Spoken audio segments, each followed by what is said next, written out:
Rev up your engine!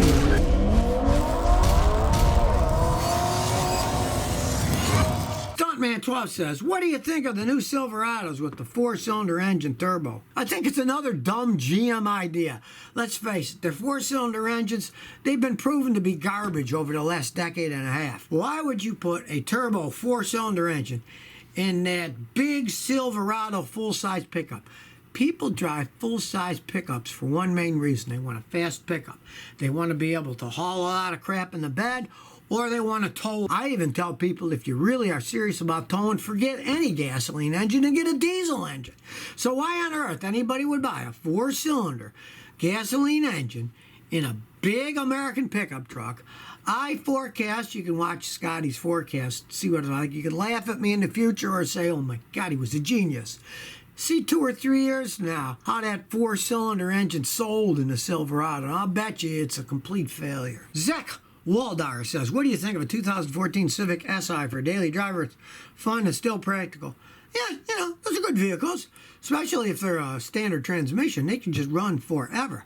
Now, if you drive normally, and you're not one of these kids turning them into one of those little racer raiders and putting those fart mufflers on the back of them and driving like maniacs and drifting them around, you just drive normal. The automatics are okay. I got customers with automatics. They have 250,000 miles on them. They can still last a long time, but they last a lot longer and a lot more fun to drive if you have standard transmissions and those things. Sono says, Scotty, my 2011 Acura TSX starts with a loud clunk bang if it hasn't run for a few days. No check engine light. What could be the problem? Ooh-wee. You get a large clunk and a bang. You want to pray it's just the stupid starter wearing out. Put another starter, and it could be the Bendix drives wearing out and the clang bangs in. Because you want to pray that it's not like your engine bearings are worn, and when it sits and the metal gets dry inside and you start it up, they clang. Try a new starter first. That'd be the first thing that I do, because when they sit for a long time, starters are electric motors, but when they start to spin, they have a Bendix drive that pops out and engages with the teeth on your flywheel.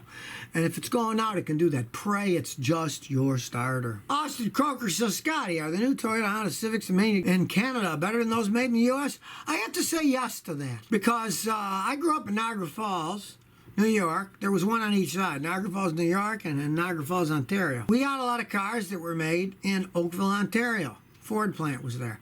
And I have to say, they were better made than the American ones. Canadians seem to take making cars seriously. They seem to do a better job of it. And I'd say they probably are better made from my experience. I got a Toyota Matrix and the driver was made in Cambridge, Ontario. The thing's been bulletproof. 10 years old, no problems. Only thing I ever had to do to the thing was do one set of front brake pads. That was it. So I gotta say, the Canadians do a good job making cars. Captain Sinclair says, oh, Scotty's gonna open a museum of bad car repair products. Hey, you know, that's not a bad idea. You could have one of bad cars and bad car repair products and have a museum. It'd be fascinating, you know? I don't know if anybody's ever done it. Of course, you know, how do they say there's nothing new in the world? So I suppose somebody's already done it. But if everybody got together and sent them in and we made a museum, it could be pretty interesting. You could have some pretty fascinating stuff in it. I mean, I went to a science museum a month ago or so, and they had the old electronic light bulbs and stuff to heal you. They thought the light bulbs would heal you and different bizarre things. They actually fed people radioactive isotopes to make them better. And some of them you would rub on your genitals. I mean, come on now. People have done some pretty crazy stuff. So, hey, a museum of bad car products kind of sounds like an interesting idea to me.